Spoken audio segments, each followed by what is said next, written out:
তো কৃষ্ণ টিকটিকি। ঠিক আছে, রেডি? তোমার ভাত বাড়ছো, সঙ্গে আমার ভাতটাও বেড়ে নাও, আমি খাবো। এত জলদি? তোমার স্নান পুজো হয়ে গেল? হ্যাঁ গো, বাজারে ফুল পাওয়া যাচ্ছে না, তাই ঠাকুরকে সাজাতে পারছি না, সময়টা বেঁচে যাচ্ছে। বসো, ভাত বেড়ে দিচ্ছি। তোমার কি কিছু কেনার আছে? তাহলে আর চাঁদনি মার্কেটে যাবো। হ্যাঁ, ওই অ্যাডহেসিভ ওয়াল হ্যাঙ্গার গুলো এনো ভালো দেখে। আগের গুলো গড়িয়াহাট থেকে কিনেছিলাম, সব বাজে, দেওয়াল থেকে খুলে খুলে পড়ে যাচ্ছে। তো ছেলেটা কিন্তু ন্যাপথলিনটা ভালো দিয়েছিল, বেঙ্গল কেমিক্যালের।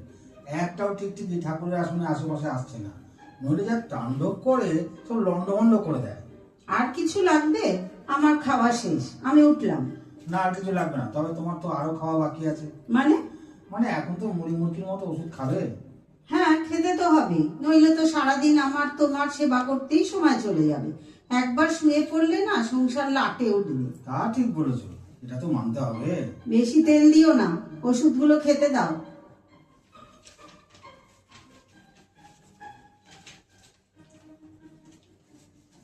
ওরে বাবা রে! কি হলো, কি হলো, কি হলো? আরে টিকটিকি, একটা বাচ্চা টিকটিকি, ওই দেখো ডালের বাটি ঢাকনার উপর বসেছে। কোথায় কোথায় কোথায়? তোমার জন্য বসে থাকবে ওখানে, ওই পিঙ্কির গ্লাসের ওপর। দাঁড়াও দাঁড়াও দাঁড়াও। দাঁড়া দাঁড়া বললে হবে? লাফিয়ে লাফিয়ে যেখানে সেখানে চলে যাচ্ছে। এমন ভাবে বলছো যেন লঙ্কায় হনুমান ঢুকেছে। দেখো, দেখে তো মনে হচ্ছে 10 দিনের বেশি বয়স হবে না। তুমি ওই নিয়ে থাকো, এবার বলবে গ্রোথ কম, হোমিওপ্যাথি ওষুধ দিতে বলবে। সেরকম তো সুযোগ থাকলে অ্যাভেনা সাথে বা দেওয়াই যায়। রাখো তোমার মস্করা, ওকে আগে ওখান থেকে সরাবার বন্দোবস্ত করো। আরে কি করে করবো, একই যে এত ছোট, তারা দিলেও তো টেবিলের বাইরে যেতে পারছে না। লাভ দেওয়ার মতো তো বড়ই হয়নি। নিজেকে আর টিকটিকির গার্জেন বানিও না, যা করা জলদি করো, নইলে খাবারের মধ্যে গিয়ে ঢুকবে, সব খাবার নষ্ট করবে। আরে খাবারগুলো ঢেকে রাখো। চোখ কি গেছে?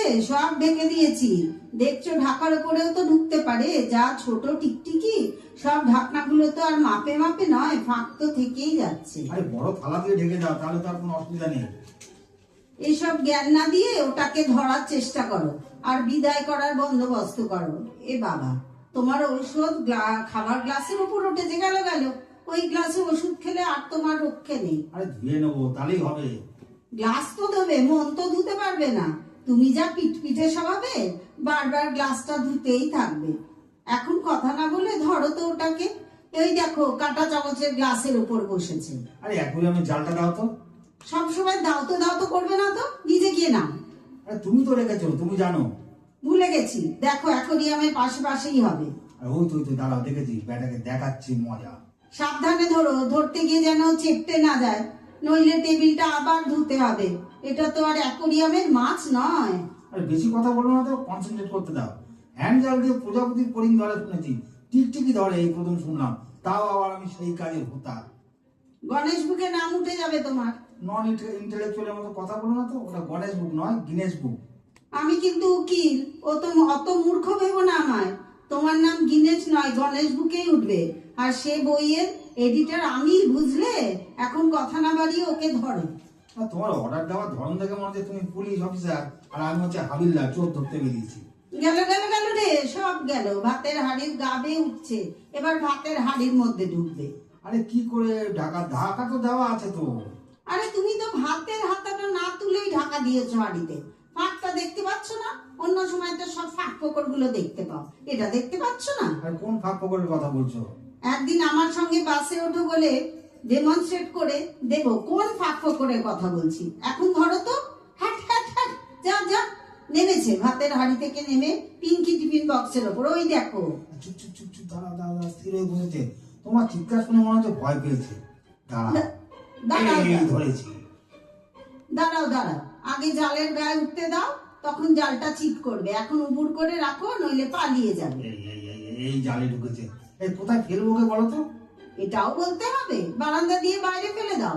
চলো চলো, বারান্দায় চলো, দাও এবার উপুর করে ফেলে দাও। বেচারাকে ফেলে দিলে তো মাতৃহারা হয়ে যাবে, এত ছোট বাচ্চা। বেশি বাজে বকো না তো, ওর মা ঠিক ওর খোঁজ পেয়ে যাবে। তোমাকে সে নিয়ে আর ভাবতে হবে না, ঘরের বাইরে তো। কি খাবে, টিকটিকি মায়ের দুধ খায় নাকি? জানি না তুমি আবার কবে থেকে পশু দরদি হলে। কবে থেকে তো বলছি একটা কুকুর পুষবো, তোমার জন্যই তো আনতে পারছি না। কুকুর আর শিশু টিকটিকি এক নাকি? তুমি কি চাইছো বলো তো? আবার ওকে ঘরের কোণে ছেড়ে দেবো? বাহ, লাফ দিয়েছে, পালিয়েছে এক লাফে বারান্দার দিকে, ওই দেখো। বাঁচলাম, আমাকে আর এই অপকর্মটি করতে হলো না। একটা শিশু টিকটিকিকে মায়ের কোল থেকে নির্বাচিত করতে হলো। ও হলো কৃষ্ণ টিকটিকি। মানে? জন্মের পর মায়ের থেকে দূরে মানুষ হবে, কৃষ্ণের মতো। আরে বাজে কথা বলো না তো। কৃষ্ণকে তো মানুষ মানুষ মানুষ মানুষ করেছিল যশোদা। এখন ওর জন্য কে আছে বলো দেখিনি? তা নিয়ে তোমার অত ভাবতে হবে না। টিকটিকির বিশেষ শরীর যখন অসুস্থ হবে তখন দেখবো এত দরদ কোথা থাকে। সে তো ঠিক, মিড ডে মিল খেয়ে কত বাচ্চা অসুস্থ হয়ে পড়ে, পরে জানা যায় খাবারের টিকটিকি পড়েছে। কিন্তু বাচ্চা টিকটিকিটা কি হবে? মা ছাড়া থাকবে কি করে? তবে নিচে গিয়ে নিয়ে এসো। বউ বাচ্চার উপর এত দরদ থাকলে তাও বুঝতাম। আর দরদ আছে বলেই তো বউ বাচ্চাকে দিয়েও টিকটিকিকে বাকিটা দিতে পারছি। তোমার সেন্স অফ এটা না গন্ডারের চামড়া হয়ে গেছে, বুঝতে পারছি। হয়েছে, বেশি বুঝে কাজ নেই। বেশি বুঝলেই তো ঘাড়ের উপর লাফিয়ে পড়ে এটা করো সেটা করো ফরমাস করতে পারবে। তাহলে বলছো দরদ দেখালে ভয় পাও, আগে তো পেতে না? আগে বয়স কম ছিল, ফরমাস শোনার মতো শক্তি ছিল, এখন আর শক্তি নেই। হাতে ব্যথা, গাঁটে ব্যথা। তাহলে বলছো আমার দরদ তুমি বোঝো? না বুঝলে কি তোমার সঙ্গে থাকতাম? কবে বাপের বাড়ি চলে যেতাম। বাচ্চা টিকটিকিটা আর কি হবে? তুমি একটা কাজ করো, অফিস না গিয়ে হয় তুমি বাচ্চা টিকটিকিকে নিচ থেকে তুলে নিয়ে এসো, নইলে ওর মাকে খুঁজে বার করো। কি আর করবে, তোমার দেখছি কোনো মায়া দয়া নেই। আমি মানুষ, তাই মানুষের ওপর আছে। তাহলে আমি মনে হয় মানুষ নই? সে নিয়ে সন্দেহের অবকাশ থেকেই যায়। যা চেল্লাও মনে হয় গাছে ঝুলে ঝুলে বাদুর ডাকছে। হ্যাঁ, তোমাদের মনে অন্য গ্রহের মানুষ, আমার ভাষা বুঝতেই পারছো না, তাই চেল্লাতে হয়। আর বেশি চিল্লিও না, তোমার গলার আওয়াজ শুনে টিকটিকিটা আবার আমাদের ঘরে ঢুকে আসবে। বড় টিকটিকি বলে চিন্তা করতাম না, বেটা বড্ড ছোট, তাই চিন্তা হচ্ছে। তোমার কাছে কেউ কোনোদিনও বড় হবে না, সবাই তোমার কাছে ছোট। কি লেখাপড়ায়, কি জ্ঞানে গম্ভীরতে, কি কাজে কর্মে, কাকে তুমি বড় মনে করেছো? সারা জীবন নিজেকেই বড় বলে মনে করলে। তা যা বলেছো, না হলে এখনো শিশুর মতো তোমাকে ভালোবাসতে পারতাম না, যত্ন করতে পারতাম না। তোমার যত্নের বহর আমাকে দেখিও না। যত রকম উদ্ভট টাইপের যত্নে আমি ক্লান্ত হয়ে পড়েছি। সব তো বুঝলাম, শেষে কিনা এই বয়সে টিকটিকির কিডন্যাপিং কেসে ফেসে গেলাম। বেশি বাজে বকো না তো। ওই দেখো তোমার কৃষ্ণ টিকটিকি দেয়াল দিয়ে উপরে উঠে আসছে। হয়েছে, এবার শান্তি।